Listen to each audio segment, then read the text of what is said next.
And this mass media, enhanced by new technologies, is beginning to generate a very strong alternative world viewpoint. So let's look at where India is heading in this. Even without a formal public diplomacy policy, a recent poll conducted for Western broadcasters by the Afghan Center for Socioeconomic and Opinion Research showed that ordinary Afghans view India more positively than any other country. A large part of this attitude could well stem from what happens at 8 p.m. every night in Kabul, when the city stops to watch a Hindi soap opera. And India has expanded this soft power through the three pillars of Bollywood, cricket, and mass media. Magazines like Vogue, Rolling Stone, Hello, People, Housekeeping, and Marie Claire have Indian editions, while Condé Nast Publications has set up an Indian office to write its own titles. In 2008, the Times of India Group acquired Britain's Virgin Radio, and the first such overseas acquisition by an India media corporation. The trustworthiness, if you like, of India in global eyes lies in its being a reliable country to outsource to, for call centres, software code development, recruitment of Western journalists in their media, and an increasing interest in public diplomacy and a looseness in its economic development, which allows new entrepreneurs to engage in new business rather than have established monoliths swallow new businesses, as happens in the West. These are further attractions for people investing in India. It is the world's third largest television market, which means that every global entertainment corporation, including the ABC, wants a piece of the action. Increasing viewership in India is the most important immediate target for the ABC's satellite network. In the ABC's case, Australia's strategic orientation and market dynamics have come together. But the Australian network will be just one among hundreds in India, and India itself is now a major supplier of information across the world. In parallel, if more overtly ambitious, China has announced its international media blitz. China has funded a series of English and Chinese language television stations abroad, such as the Blue Ocean Network and Great Wall TV in the United States. Xinhua News Agency is penetrating deeply into the developing world, becoming the principal source of news for people in Africa. Xinhua also sees a particular target of opportunity in competition with the main Western wire services. Its strategy is to file mainly descriptive news reports, unfiltered with Chinese political perspective, and to develop a clientele by marketing a cheaper news service than the big Western wire services. Currently, Xinhua has 80,000 paying institutional subscribers, which produces a strong revenue stream, but also provides a source of news and information to publics in the developing world where there are precious few domestic sources. Xinhua has 400 correspondents in 117 bureaus around the world, and it plans to grow to 180 bureaus by 2020. A massive, massive expansion. China is leveraging the media channels and distribution mechanisms it understands and hiring old media hands from the West as consultants. The objective clearly is to swamp the international market with information, which at least outside the borders of the Chinese mainland is clear of ideology, and it therefore becomes more credible. In effect, it becomes a node of trust. In this area, I can certainly anecdotally point to the reliability of Xinhua as a news agency reporting from Afghanistan. Time and again, it has led reporting and using sources that it seems to have tapped into more directly than any other Western news source that I've monitored. This could be because they seem to be using a greater language capability than Western reporters. New media facilitates the transmission of culture at a more informal level, right down to the individual, without the need for corporate levels of investment. Thus, new media, by facilitating the development of content by regional media, will also precipitate this transfer of authority from the West to India and China and other areas.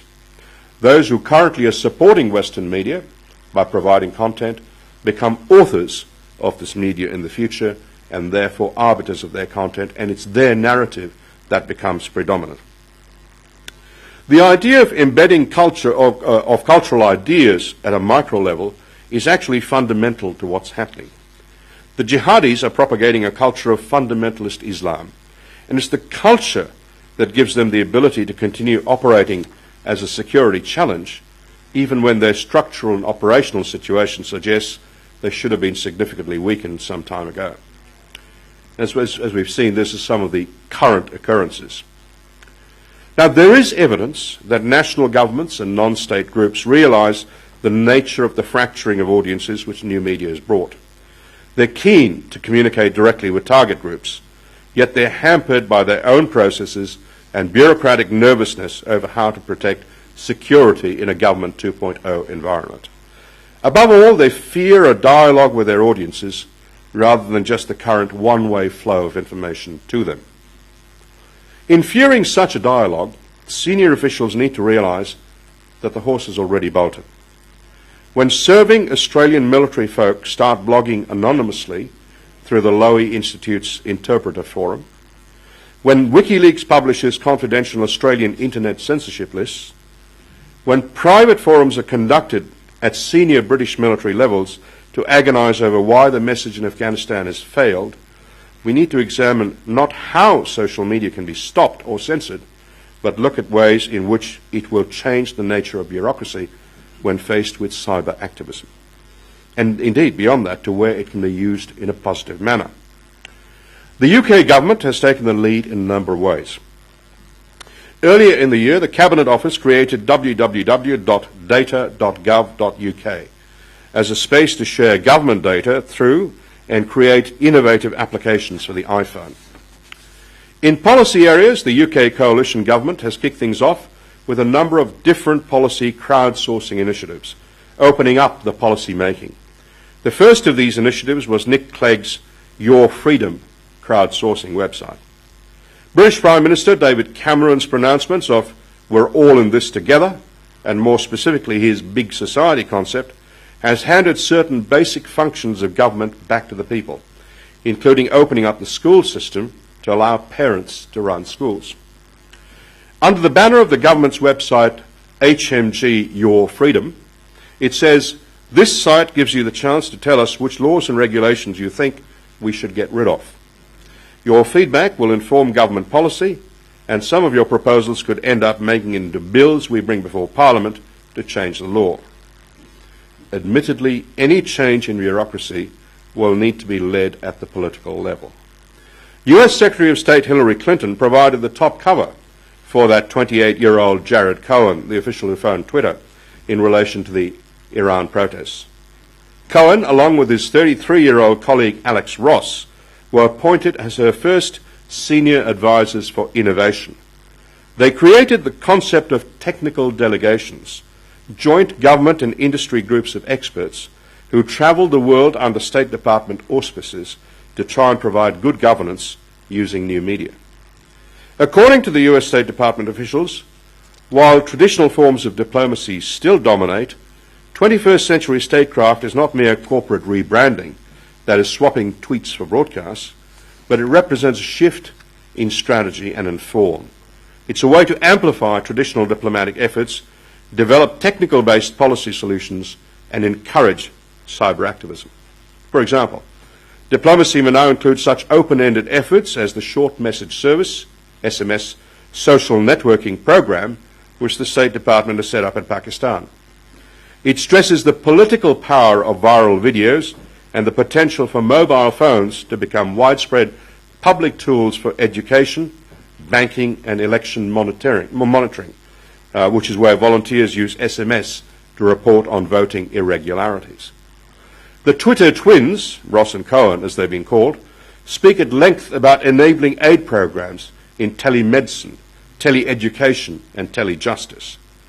They've looked for ways to expand a successful pilot program used to pay policemen via mobile phones in Afghanistan, where truckloads of cash meant to pay policemen dwindled on their way from the capital cities to the end user. Each of these officials, these two officials, has got 300,000 followers on Twitter. When you consider that that equates to some film stars, you get an idea how they've inspired young professionals in cyberspace. What the new digital diplomacy suggests is that social media should exist alongside traditional diplomacy as a force multiplier, if you will, of a nation's efforts to project its image and the integrity of its international efforts. In doing so, its proponents say the networks created will mirror the ones that already exist internationally. They've been created by corporations, NGOs, and criminals in response to globalization. In the NGO world, there's been the emergence of the human rights movement, the labor rights movement, the anti-globalization movement, the environmental movement, all of which consist of networks. They interact, coordinate, and exchange information.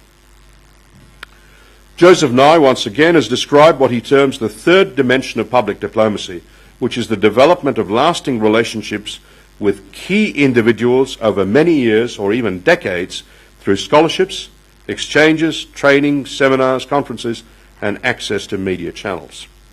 These programs developed what's called the crucial last 3 feet in public diplomacy, which is face-to-face communications with the enhanced credibility that reciprocity creates.